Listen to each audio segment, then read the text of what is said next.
नमस्कार। आज हम महाराष्ट्र के इंजीनियरिंग कॉलेजों में जो केमिकल इंजीनियरिंग और उससे जुड़ी हुई कई शाखाएं हैं, हम्म, उनकी बारीकियों को समझने की कोशिश करेंगे। हाँ, बिल्कुल। काफी सारी हैं और अक्सर लगता है कि सब एक जैसी ही हैं। वही तो, हमारे पास इन शाखाओं के डिटेल्स हैं और मकसद यही है कि इनके बीच जो फर्क है, जो खासियतें हैं, हम्म, वो थोड़ी सामने आए। जी, एक क्लियर तस्वीर बनाने की कोशिश करते हैं। चलिए, तो फिर शुरू करते हैं। कहाँ से? केमिकल इंजीनियरिंग से ही, जो सबका आधार है। हाँ, वहीं से। देखिए, केमिकल इंजीनियरिंग तो वो बुनियाद है जहाँ रसायन, भौतिकी, गणित, यहाँ तक कि अर्थशास्त्र के सिद्धांत भी लगते हैं। अच्छा। और इनका इस्तेमाल होता है औद्योगिक प्रक्रियाओं में, मतलब कच्चे माल से उपयोगी उत्पाद बनाने में। सही। ये तो हो गई कोर केमिकल इंजीनियरिंग। एकदम। इसमें केमिकल रिएक्शन इंजीनियरिंग, थर्मोडायनामिक्स जैसे विषय होते हैं। इसी पर फिर बनती है जैसे पेट्रोकेमिकल इंजीनियरिंग। हाँ, पेट्रोकेमिकल, ये तो नाम से ही लगता है। हाँ, बिल्कुल, ये खास तौर पर कच्चे तेल, प्राकृतिक गैस की रिफाइनिंग और उनसे बनने वाले प्रोडक्ट्स जैसे प्लास्टिक, सिंथेटिक रबर वगैरह, उन पर फोकस करती है। दिलचस्प। पेट्रोकेमिकल से प्लास्टिक का कनेक्शन जुड़ गया। हमारे पास प्लास्टिक और पॉलीमर समूह की भी जानकारी है। इसमें कई नाम हैं: plastic and polymer engineering and technology. हाँ, और प्लास्टिक टेक्नोलॉजी भी।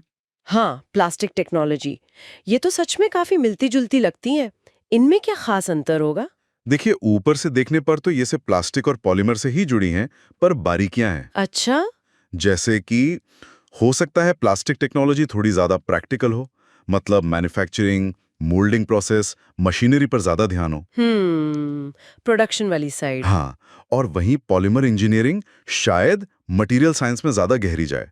नए तरह के पॉलीमर बनाने पर, रिसर्च पर ज्यादा जोर हो सकता है। ओके, मतलब एक ज्यादा प्रोडक्शन फोकस, दूसरी शायद R&D फोकस्ड हो सकती है। हाँ, कुछ इस तरह का फर्क हो सकता है करियर के रास्तों में भी। ये ठीक है, ये क्लैरिटी मिली। अच्छा, अब प्लास्टिक तो बन गया, उसे रंगना भी तो है। तो डाई स्टफ, ऑयल और पेंट समूह आता है। इसमें है डाई स्टफ टेक्नोलॉजी। जी, डाई स्टफ टेक्नोलॉजी खास तौर पर रंगों और पिगमेंट से जुड़ी है। उन्हें बनाना और फिर कपड़ों, प्लास्टिक, पेंट्स वगैरह पर इस्तेमाल करना। राइट। और इसी से जुड़ा है ऑयल एंड पेंट्स टेक्नोलॉजी। हाँ, ये तेलों की प्रोसेसिंग, जैसे अलसी का तेल वगैरह, और फिर उनसे पेंट्स, कोटिंग्स बनाना, ये दोनों पहलू कवर करता है। और इस ग्रुप में तेलों से जुड़ी कुछ और भी स्पेसिफिक ब्रांचेस दिख रही हैं, जैसे oil, fats and waxes technology और एक oil oleochemicals and surfactants technology. ये ओलियोकेमिकल्स क्या चीज़ है? हाँ, ये काफ़ी नीश या कह लें विशेष क्षेत्र हैं। Oil, fats and waxes technology तो हो गया, प्राकृतिक स्रोतों से तेल, वसा, मोम निकालना, साफ करना और इस्तेमाल करना। जैसे नारियल तेल या बी वैक्स। बिल्कुल, जबकि oil, oleochemicals and surfactants technology एक कदम आगे है। ये तेलों और वसा को केमिकली बदलकर ओलियोकेमिकल्स बनाती है। अच्छा। ये ओलियोकेमिकल्स फिर साबुन, कॉस्मेटिक्स, लुब्रिकेंट्स वगैरह में इस्तेमाल होते हैं। और सर्फैक्टेंट्स तो वो केमिकल हैं जो डिटर्जेंट वगैरह में होते हैं, जो पानी और तेल को मिक्स करने में मदद करते हैं। ओके, समझ गया।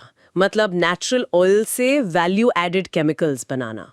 और इसी समूह में पेंट्स टेक्नोलॉजी या सरफेस कोटिंग टेक्नोलॉजी भी है। हाँ, जो सतहों को प्रोटेक्ट करने और सुंदर बनाने वाले कोटिंग्स पर फोकस करती है। ठीक है। अब कुछ और अलग प्रक्रियाओं पर आते हैं, जैसे पेपर एंड पल्प टेक्नोलॉजी। जी, ये शाखा लकड़ी या दूसरे फाइबर स्रोतों से पल्प यानी लुगदी बनाने और फिर उससे कागज बनाने की पूरी प्रक्रिया देखती है। ये भी एक बहुत बड़ा और जरूरी उद्योग है, मतलब बहुत ही शुद्ध रसायनों के निर्माण के लिए केमिकल इंजीनियरिंग के सिद्धांतों का इस्तेमाल करती है। यहाँ प्योरिटी, क्वालिटी कंट्रोल सबसे ज्यादा जरूरी है। हम्म एक और नाम है फार्मास्यूटिकल्स केमिस्ट्री एंड टेक्नोलॉजी। शायद ये भी इसी तरह का है। हाँ, काफी समानता है।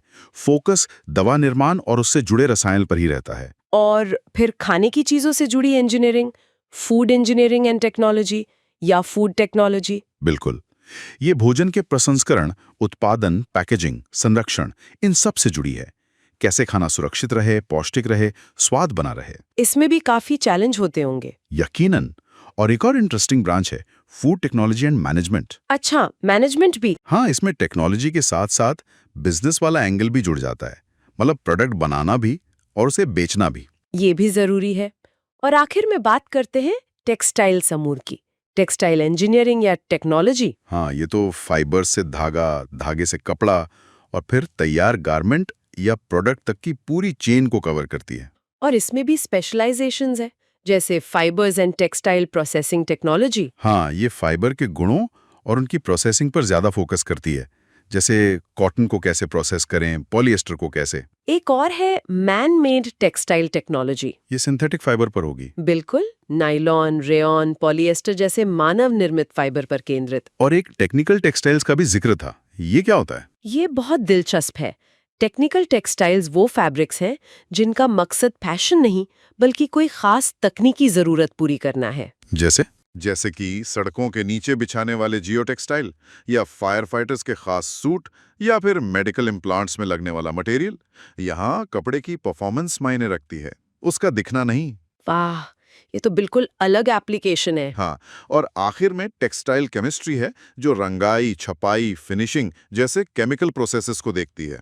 तो अगर हम सार निकालें तो केमिकल इंजीनियरिंग एक बहुत बड़ा छाता है जिसके नीचे कई विशिष्ट शाखाएं हैं। Petrochemical, plastic, paints, pharma, food, textile, हर इंडस्ट्री ने अपनी जरूरत के हिसाब से इसके सिद्धांतों को अपनाया है। आपने बिल्कुल सही कहा। ये सारे अंतर समझना सिर्फ करियर चुनने के लिए ही अहम नहीं है, बल्कि ये जानने के लिए भी कि हमारे आसपास की चीजें, हमारे कपड़े, खाना, दवाएं, ये सब कैसे बनती हैं। ये देखना वाकई आकर्षक है कि केमिस्ट्री के मूल सिद्धांत कितने अलग-अलग तरीकों से काम आते हैं। सही बात है। तो चलिए आज की चर्चा को यहीं रोकते हैं, लेकिन एक सवाल के साथ। जैसे जैसे ये विशिष्ट शाखाएं और विकसित हो रही हैं, भविष्य में कौन से नए इंटरडिसिप्लिनरी फील्ड्स उभर सकते हैं? शायद बायो इंजीनियरिंग और मटेरियल साइंस का और गहरा संगम, या कुछ एकदम नया? इस पर सोचना दिलचस्प रहेगा। बिल्कुल सोचने के लिए अच्छा बिंदु।